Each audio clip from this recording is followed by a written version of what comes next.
Salutare și bine v-am găsit la un nou vlog. Eu sunt Maria și astăzi ne vom juca Roblox Dress to Impress, pentru că nu ne-am mai jucat Roblox de mult și chiar aveam chef. Cred că și voi aveți chef. Astăzi ne vom juca Dress to Impress împreună cu prietena Ștefi. Cred că va apărea mai multe episoade, nu neapărat de Dress to Impress. Să vedem. Nu uitați de like, share și subscribe pentru că mă ajută foarte mult. Așteptăm, am intrat fix când se vota, până mi-am mai făcut eu pe aici la setări și chiar s-a terminat. Începem o nouă rundă. Ok, trebuie să ne îmbrăcăm ca un elf. E bine, să vedem ce haine. Nu sunt cea mai expertă în Dress to Impress, dar e ok. Vedem și noi ce putem să facem. Ok, să începem. Așa, gata. Da, nu știu, cred că o să-mi iau ceva, niște pantaloni roșii. Stați puțin.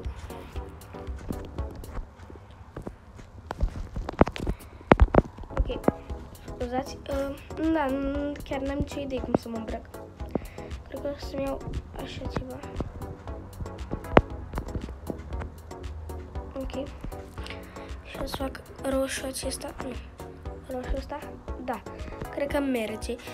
Elfii sunt roșu cu verde. Acum trecem și noi peste. O să-mi iau niște... ăștia sunt cu pantaloni? Nu e cu pantaloni. De unde îmi schimb tenul? Vedem imediat.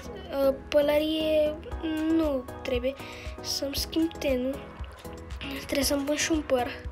Să-mi fac și unghiile. Ok, da. Ne plimbăm pe aici să vedem dacă mai... uite și aici să ne schimbăm și tenul. Dacă tot am trecut pe lângă. Acum nu prea contează, adică contează, dar na. Ok, să vedem acum, nu știu ce să mă îmbrac. What? Ce drăguț s-a îmbrăcat doamna aia. Da, eu sigur o să pierd, probabil. Vreau să fac ceva aici. Ok.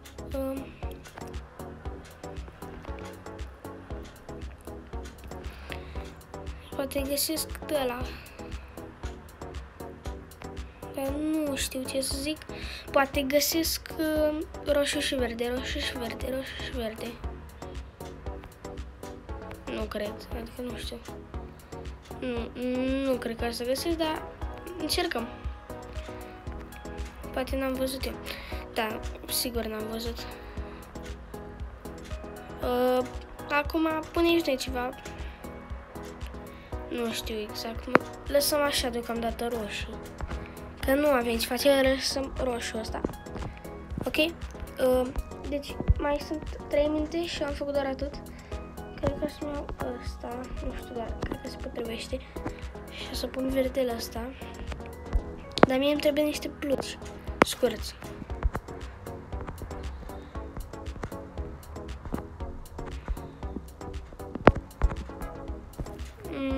Da. Să vedem ce pot să iau pe mine scurt. Aici sunt accesorii, nu. Chiar n-am nicio idee cu ce să mă îmbrac. Ok, aici sunt papuci. Efectiv o să iau ceva foarte... O să iau așa ceva. Ok, e bine culoarea.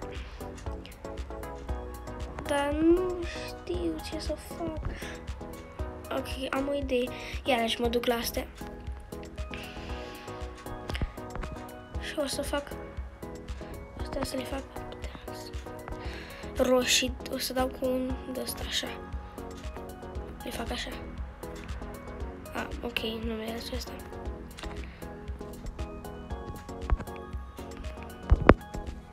În fine. Dar eu nu știu, eu nu mi-am luat nici față. Deci nu mi-am luat față. Duc aici îmi fac unghiile, nu vreau păr. Nu știu, cred că să leg așa ceva.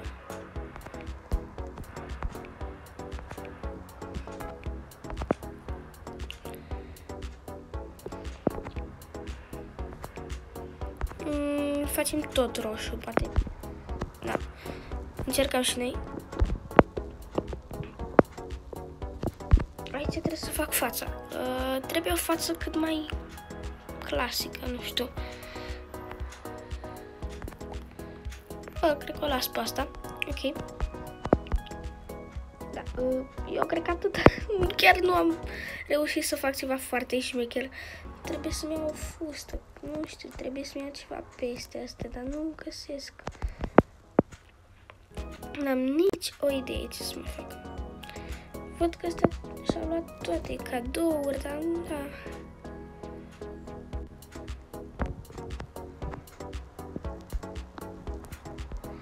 Ok, și să-i pun așa. Da, cât de cât.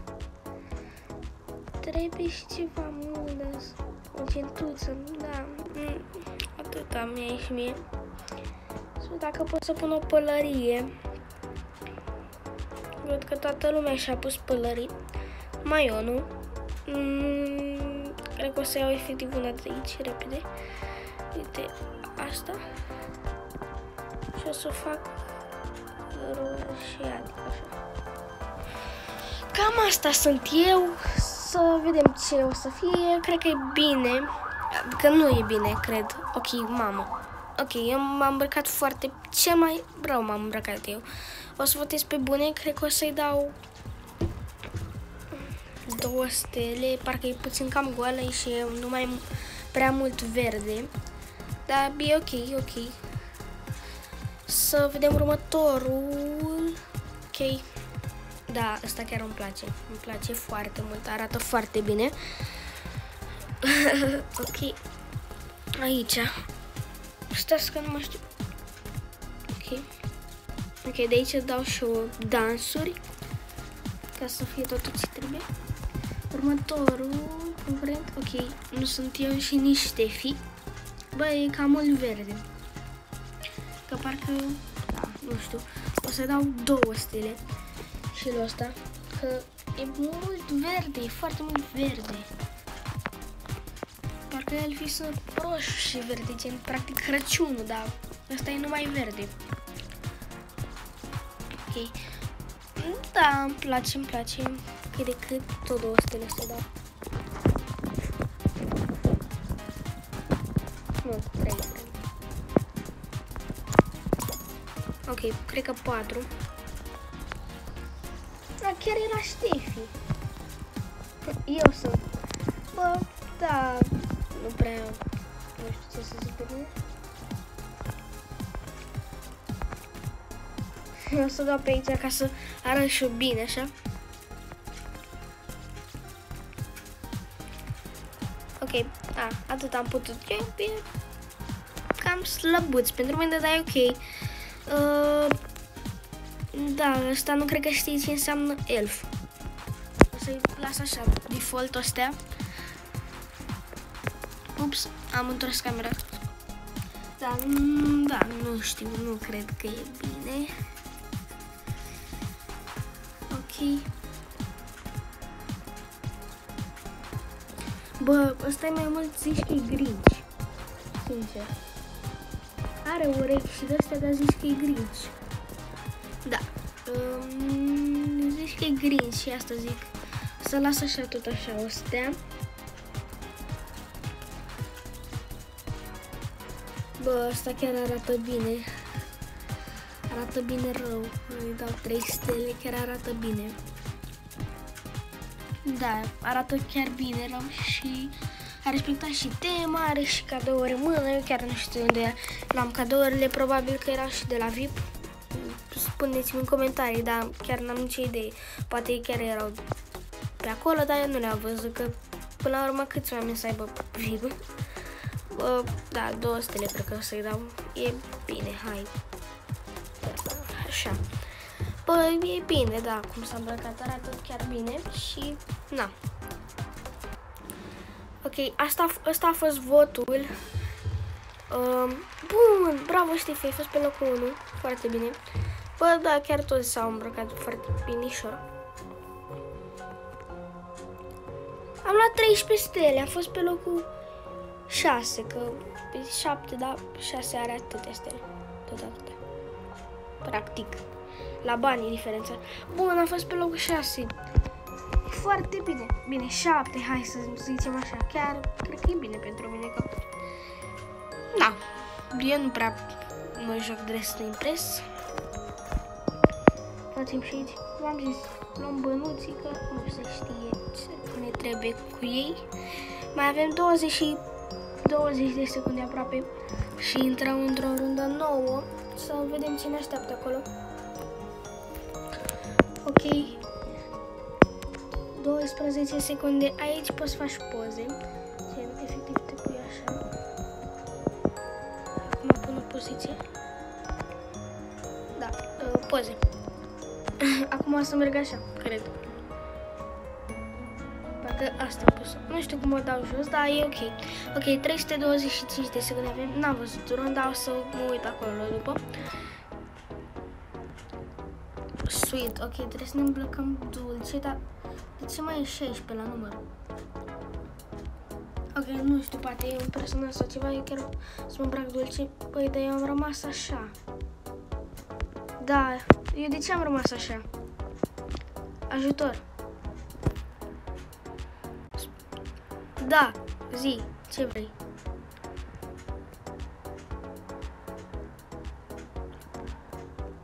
Ok. Bă, dar tu mă vezi îmbrăcată? Ok, mersi. Tu mă vezi îmbrăcată? De ce? Ok, o să continui și o să-mi iau peste, gen... Sau... De unde scoteam? Ok, aici. Da, gata, mă descurcam, mersi, Ștefi. Ok, deci cum îmbrac eu la ziua de 16 ani? Bă, acum e aici chiar fiecare cu gusturile lui. O să-mi iau față. Mi-au o față prima oară și după văd eu. Mi-au părul meu clasic. Bă, hai că e bună fața, n-am dat-o pe asta jos. Hai că e bună. Ok. Scuze. Ok, mă bag iarăși aici. Bă, eu tot timpul țin părul prins în coadă, dar poate îmi fac ceva mai special azi. Poate ceva de genul. Bă, eu am părul cărlionțat, deci cred că merge pentru mine. E practic desprins, dar nu e desprins. Ok.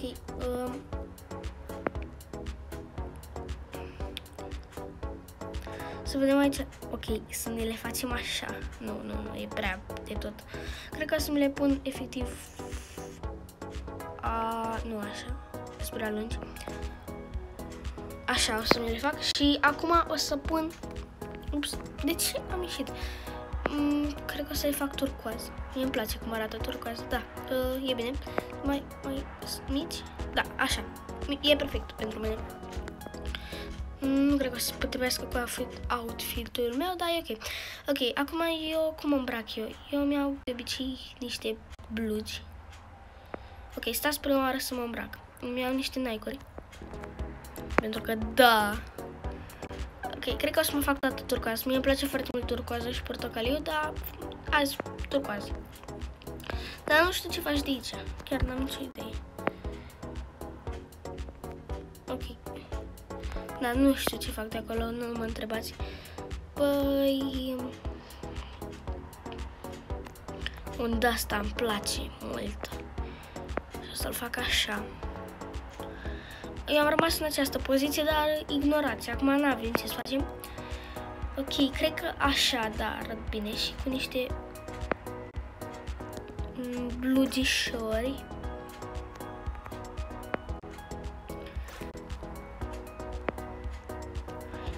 Asta cred că nu merge ca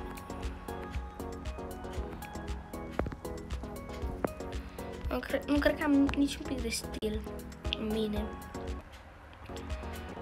Ok, mi-au și o pălărie. Mie îmi place să mă îmbrac așa ceva. Și cred că o să fac... Stați puțin. Bă, da, se potrivește. Și blugii tot culoarea armă să fac. Că arată bine. Mie îmi place. Merge cu mai imediat să-mi fac această culoare. La blugi. Dar de unde am luat blugi? Nu de aici, parcă. Luăm și bănuțul ăsta că e în drumul nostru. Și de ce nu? Ok. Blugii am luat... Ia stai un pic.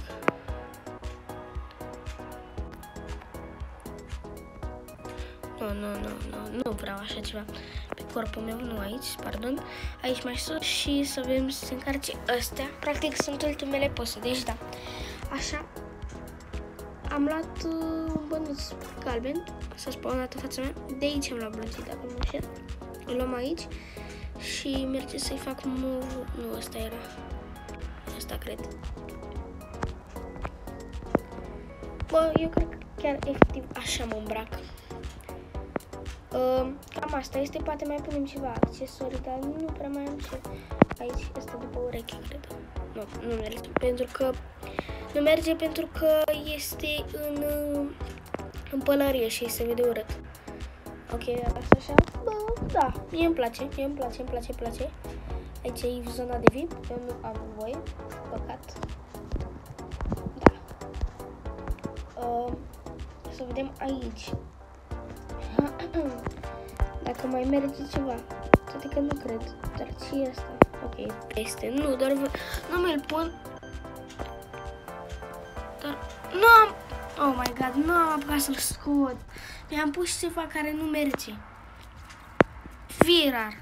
De ce nu am apucat să-l scot? Mi-am pus ceva care nu merge. Ok, lăsăm așa acum, poate nu se vede atât de rău. Bă, da, nu știu. Da, nu-i pe genul meu cum aș îmbrăca, eu v-am zis. Ok, arată bine. Mie nu-mi place să mă îmbrac așa, dar arată bine.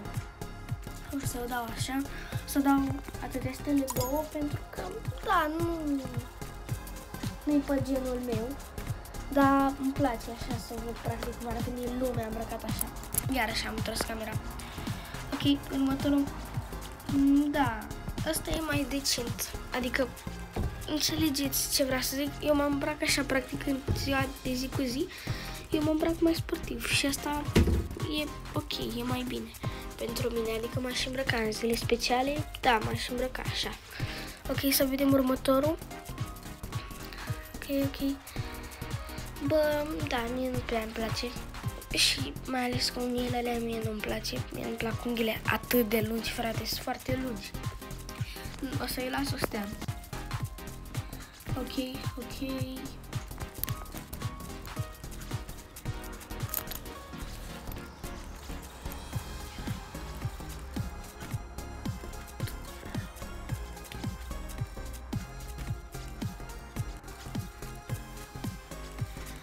Ok, asta sunt eu, să mai fac și ceva pe aici.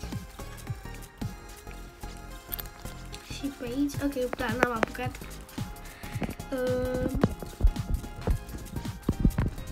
Ok, da, e acceptabil. Cred că de Ștefi am trecut și am lăsat o stea. Ok. Da, până la urmă, asta e acum, ce să facem, îmi pare rău. Ok, asta a fost votul. Ba nu. Ok, asta nu-mi place deloc. Nu pot să trăiesc așa ceva. Pardon. A zis mai birthday. Ok.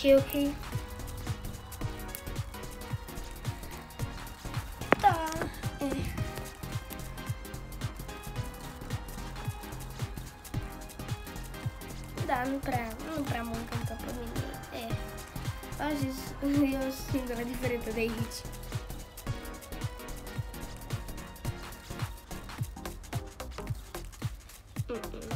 Asta pare puțin cam ciudată. Gen, așa pe ea cum vine, da.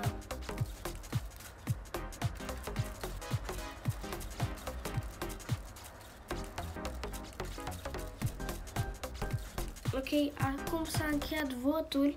Să vedem. Pe locul 3. Oh my god, Ștefi. Bă, dar cum a câștigat ăla de pe locul 1, gen, îmbrăcat cu nimic? Cum a câștigat? Ar fi așa că... Da, nu știu.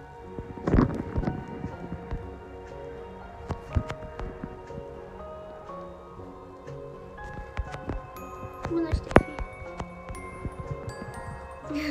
Eu iarăși am rămas așa blocată, trebuie să-mi dau toate astea jos. Și cred că mai facem o rundă și va fi ultima. Să vedem. Iarăși mă duc pe afară să mai colectez bani, pentru că de ce nu? Să iau pe aici, că v-am zis, nu știu exact ce faci cu banii ăștia. Ok. Poate într-o zi e interesant și de coduri să băgăm. Hei, fata mi-a luat bănuțul.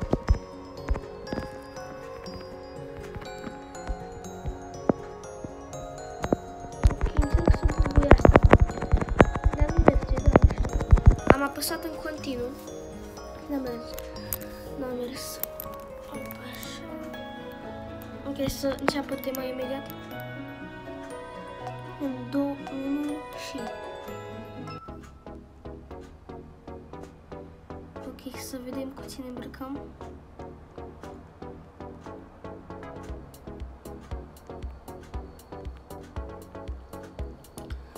Ok, să vedem cu cine îmbrăcăm. Cred că asta înseamnă însoțitor de zbor, nu? Cred că da. Și cred că să mă îmbrac ca o stuardeză. Iarăși am făcut asta. Ok. Ok, la un bulgar de acolo. Ok, nu m-am prins. Ok, acum m-am prins. Bă, cum se îmbracă stuardezele? Mi-au așa ceva.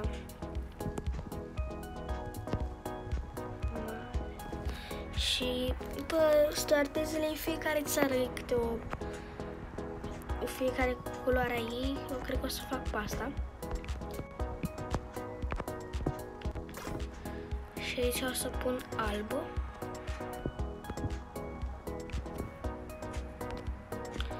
Ok, eu dăm jos primul. Da. Și mă las așa. Mai îmi trebuie... Ok, tocuri îmi trebuie. Și le fac albastre. Ok. Cred că mă descurc bine. Îmi trebuie ceva... Îmi trebuie un tricou. Ca să iau după cu... o blăniță. Bă, eu știu că unele sunt așa, dar și mai au ștampi, cum ar veni. Cred că e asta trebuie. Și cum ar veni, trebuie ce trebuie. Da, ați înțeles voi? Merge al... Nu. Cred că asta așa. Da, eu cred că m-am îmbrăcat cel mai prost aici. Cel mai prost. Cred că voi care mă... Da, acum îmi trebuie ceva peste, v-am zis. Da, nu știu exact ce să fac.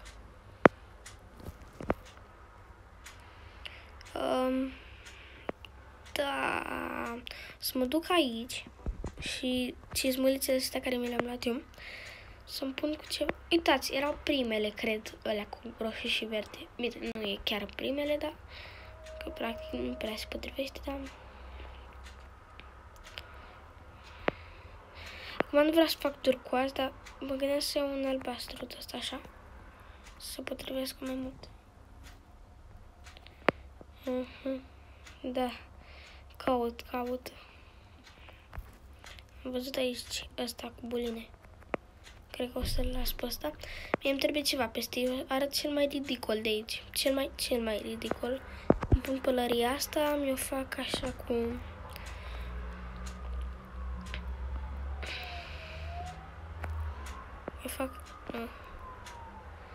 Eu fac așa. Ok. Dar mie îmi trebuie ceva alb sau roșu peste. Și nu știu ce să-mi iau. No, și bănuțul ăsta eu arăt cel mai rău de aici. Da, e ok. Acum ce să facem? Dar nu știu cum iau eu blăniță de aia peste. Nu, trebuie să o dau jos repede. Eu n-am păr. Care era? Ce mi-am luat eu peste? Ăsta mi-am luat. Nu mi-am luat ăsta. Vai. Ok, bro.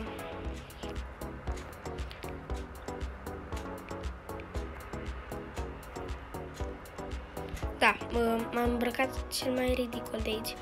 că am dat din greșeală acea chestie jos. Acum ce să facem?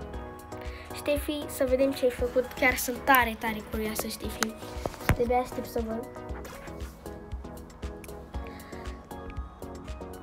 Da, bă, oricum s-a îmbrăcat mai bine decât bine fata asta.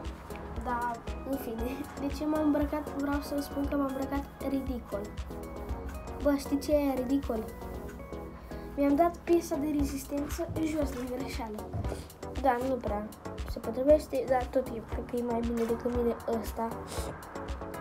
Asta, că e fată. Ok. Am lăsat așa deocamdată la stele și la primul nu am apucat să votez. Ok. Bă, mie îmi place să dau 5 stele. Chiar îmi place cum s-a îmbrăcat, arată bine. Da, cred că chiar așa se îmbracă toate zile. Ok, eu sunt. Bă, arată cel mai prost de aici. Am uitat să-mi dau aia jos și am și de recolorat-o pe aia de dedesubt. Dar, acum ce să facem? Bă, am în picioare chestii pentru că le erau cizme de alea lungi. Ok? Să vedem, bă, da, asta arată chiar bine. Să dau 3 stele. Chiar arată bine doamna asta. Și, da, arată bine. Am uitat să fac poziții. Aoleu. Ei.